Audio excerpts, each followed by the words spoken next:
Bonjour mes amis, je viens vous voir en ce jour pour continuer mon initiation catholique et en même temps répondre aux questions des auditeurs.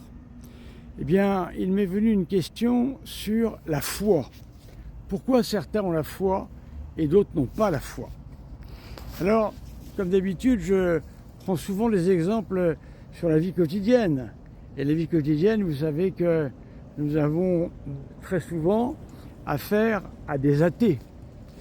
Et les athées, eh bien, affirment que la foi est quelque chose d'irrationnel et qu'en fait, il faudrait vivre dans un monde dans lequel la foi disparaîtrait pour laisser la place à la science.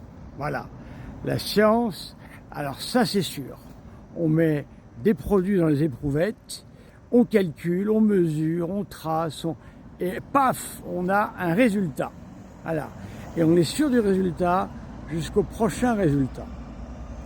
Alors, tout ça, c'est bien gentil. Mais en fin de compte, tous ces gens qui luttent contre la foi et qui se vantent de ne pas avoir la foi, eh bien, ils mentent. Et je vais vous le prouver. Car il y a deux catégories de foi.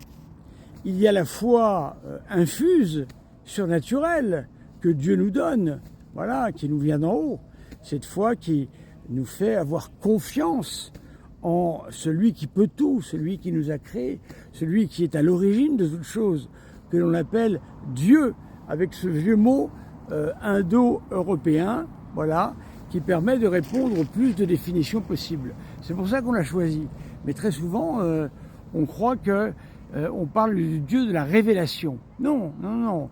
On parle de l'existence d'un principe, d'un être créateur, à l'origine de toute chose, n'ayant pas été créé, et d'où eh bien, toutes sortes de tous les biens que nous recevons, tout ce qui existe vient de lui. Eh bien, ça c'est la foi surnaturelle, c'est-à-dire cette foi que nous recevons en nous, qui nous fait avoir confiance en Dieu. Il faut bien distinguer la connaissance de cet être, ce n'est pas la foi, c'est la philosophie. C'est-à-dire que c'est ce que l'on appelle la critique de la connaissance, voilà. Et cette critique de la connaissance, eh bien, nous permet d'atteindre l'existence de Dieu, sans avoir besoin de révélation particulière. Voilà. Ça, c'est important de tenir cette chose-là. Ensuite, il y a la foi naturelle. Alors, ces gens qui vous disent qu'ils n'ont pas la foi et qu'ils vivent selon la science, vous mentent. Car sans la foi naturelle et surnaturelle, la vie n'est pas possible. Je m'explique. Imaginez-vous que l'on prenne ce qu'ils disent à la lettre. Eh bien, le matin, vous vous réveillez, vous partez, vous prenez un autobus. Avez-vous été vérifier le permis de conduire du chauffeur? Avez-vous été vérifier si le chauffeur n'avait pas bu ou n'avait pas fumé quelque chose, de la drogue ou je ne sais quoi, qui fait qu'il n'est pas en aptitude de conduire? Non. Vous avez eu confiance. Vous avez eu la foi. La journée se prolonge, vous allez déjeuner le midi. Voilà, dans une cafétéria, dans un restaurant d'entreprise, peu importe où. Vous savez qu'il y a chaque année des morts par intoxication alimentaire, en grand nombre. Avez-vous été vérifié que les plats qui vous sont servis sont véritablement bons à la consommation? Non, vous avez la foi, vous faites confiance. Voilà. Ensuite, vous êtes dans votre entreprise, vous allez prendre l'ascenseur. Est-ce que vous avez vérifié le carnet d'entretien de l'ascenseur pour voir si tout était en ordre? Non, vous avez la foi, vous avez confiance. Voilà. Et cela, tout au long de la journée, vous allez faire une multitude d'actes de foi. Imaginez-vous qu'il vous faille tout vérifier comme ils le disent. C'est-à-dire vérifier bien, si l'ascenseur a été vérifié, vérifier si le chauffeur de bus est bien à jeun et lui faire une prise de sang, vérifier si tout est en ordre à tout instant et à tout moment. Non, on fait confiance. Vous allez voir votre collègue de travail, vous lui demandez « Alors, tu as fait ton travail ?»« Oui, oui, c'est fait. » Vous n'allez pas nécessairement vérifier, vous avez confiance. Voilà. Donc vous comprenez, mes amis, que la vie humaine est impossible sans la foi. Je viens de vous le démontrer par un principe que l'on appelle la foi naturelle. Alors, si ces gens étaient cohérents avec eux-mêmes, ils n'accepteraient pas ça et ils passeraient leur temps chez eux, enfermés, n'étant sûrs de rien, car il faut tout vérifier pour en être sûr. Bien sûr que cela n'est pas possible.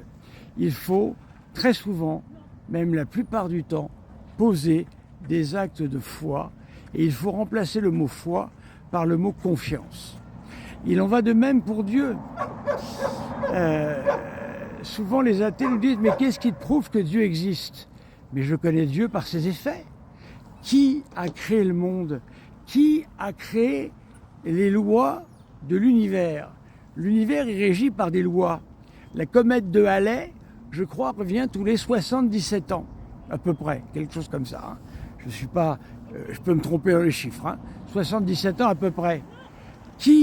Quel est le législateur qui a fait cette loi que la comète de Halley revient tous les 77 ans?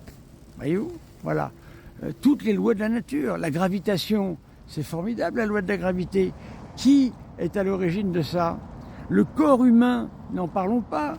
Le corps humain, c'est une merveille. Pensez aux yeux, qui sont des caméras extraordinaires. Pensez au cœur, qui est un organe qui a été conçu par un ingénieur extraordinaire.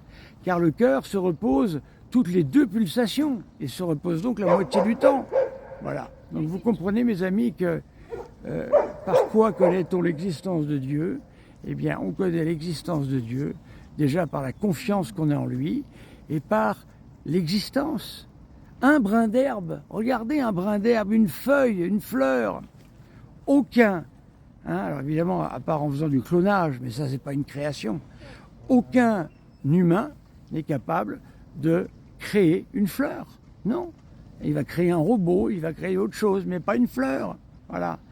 Hein, il y a un principe vital, chaque être vivant possède une âme, une anima, c'est-à-dire que si le tournesol se tourne naturellement vers le soleil, eh bien c'est parce que un être supérieur, à l'origine de toute chose, que l'on appelle Dieu, l'a créé et a mis en lui ce principe de puissance qui fait qu'en fait, eh bien, il est tout à fait capable,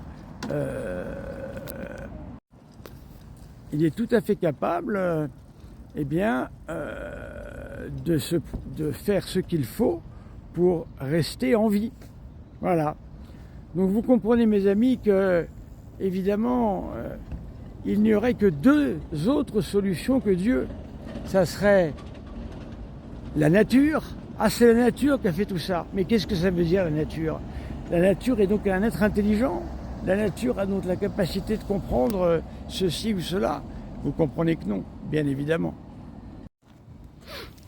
La deuxième solution, c'est le hasard. Le hasard.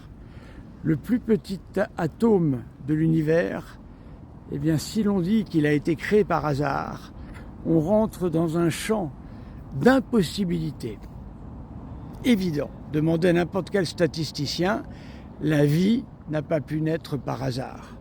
Le réglage fin de l'univers, je vous l'avais déjà dit, c'est dans le livre de M. Bonassi, il y a peut-être 25 chiffres après le 0, après le 1. Il suffit qu'un seul chiffre change et le Big Bang n'existe pas. Voilà, mes amis, pour vous dire qu'il y a la foi surnaturelle qui nous permette d'avoir confiance en Dieu, de l'aimer, voilà, et de le connaître de plus en plus. Et il y a la foi naturelle. L'homme vit de la foi naturelle, car tous les jours, il est bien obligé de faire confiance aux uns et aux autres, sinon il ne peut pas vivre. Donc vous voyez que généralement, ce que les athées nous disent, eh bien, en soi, c'est un mensonge. Car s'ils vivaient comme ça, la vie serait épouvantable.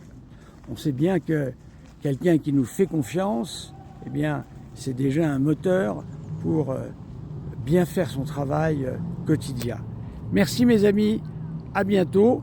C'était donc notre numéro 7 d'initiation catholique, aujourd'hui sur foi naturelle et foi surnaturelle.